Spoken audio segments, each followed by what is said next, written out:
This is a story about a wise man named Milo. It begins on the day he was eaten by a shark. The day didn't begin badly. Milo woke up before sunrise, tucked his 50-year-old self into a pair of shorts, and walked out to meditate on the beach. His dog, Bert, a big black mutt, followed. Milo sat down in the sugar-white sand, closed his eyes, and felt the warm, salt breeze in his beard. He took note of his ponytail feathering against his back and seagulls crying. That's what you were supposed to do when you meditated. Notice things without really thinking about them. Milo was not a particularly good meditator. He cracked open a beer and watched the sun come up. Meanwhile, as always, the more he tried to think of nothing, the more he thought of ridiculous, noisy shit like his big toe or France. Maybe he would get a new tattoo. He drank his breakfast, noticing the ocean, welcoming its ancient indifference. He tried to match its breath, the breath of time itself, and fell asleep, as usual, on the beach with his beer and his dog, until the tide rolled in far enough to wet the sand under his ankles. He was, perhaps, the crappiest meditator in the world, but he noticed this, accepted it, and let it humble him. Humility was one of the things that made him a wise man. He walked back to the house to open a new bag of dog food. The shark that would eat Milo in a few hours was miles away at that particular moment. It patrolled the surf off St. Geoffrey's Key, looking for manatees. The shark knew it was hungry. This required no thought.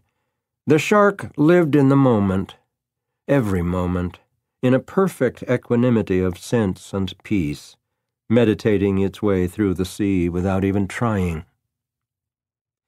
Milo worked in his garden for a while. He played with his dog and read a book about fossils. He went online and spent 20 minutes watching dumb videos. Then he drove his old pickup truck to St. Vincent's Hospital, because visiting the sick is an important part of a wise man's job. He took Bert with him. Petting dogs was good for people. It was a scientific fact. Bert was a wise man, too, in his way.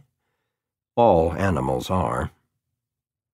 On this particular day, Milo and Bert visited Ms. Arlene Epstein, who was dying of being 100 years old. She was asleep when Milo arrived, and he stood there looking at her for a minute. Hospitals had an unfortunate way of reducing people, he thought.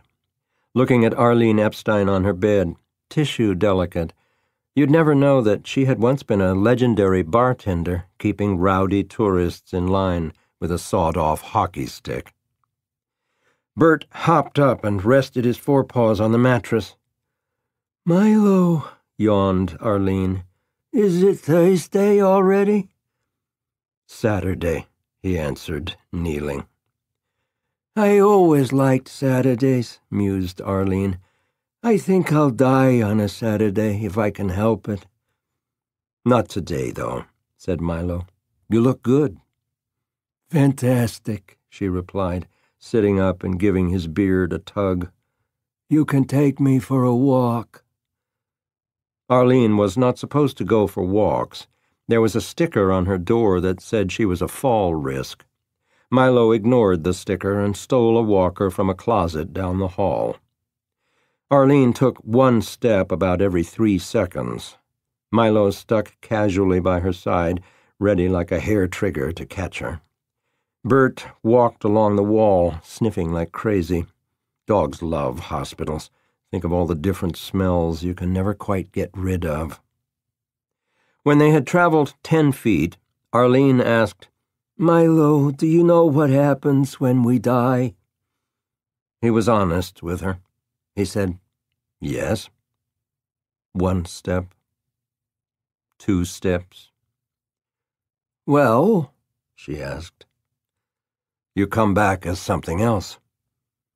Arlene thought about that. "Like another person?" she said. "Or a dog, or an ant, maybe even a tree. Bert was a bus driver in his last life.